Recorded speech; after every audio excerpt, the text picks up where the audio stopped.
Most people think that trauma is about what happened to you, but sometimes the thing that shaped you the most is actually what never happened. And if you grew up anything like me, no one helped you make sense of your feelings. If you came home upset, you were probably told that you were overreacting. Or when you were scared, no one noticed. Or if you were hurt, everyone just pretended that nothing had happened. But that didn't stop you from having emotions, but it did stop you from trusting them.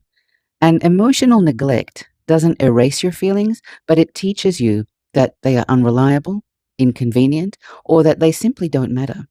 And then you grow up and wonder why relationships feel so hard for you.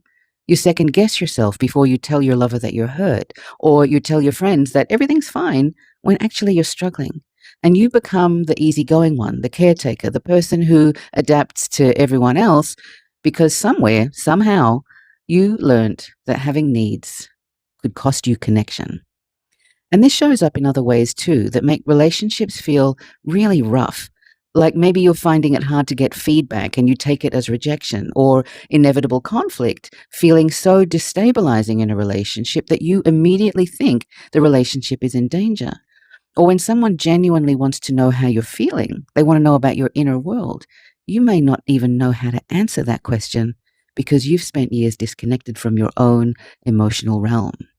So that deep, unexplained loneliness often hits us in relationships, not because we don't have people around us, most of us do, but because we've never learned what it feels like to be fully seen by another person. And that's why getting close, physically or emotionally, feels incredible and terrifying all at once. But here's what I want you to know. Your emotions were never the problem. They've always just been information. They tell you what's important, where your boundaries are, what hurts, what brings you joy, and what your nervous system needs. Growth and capacity building aren't about becoming less emotional, but instead they're about becoming more fluent in your own emotional language.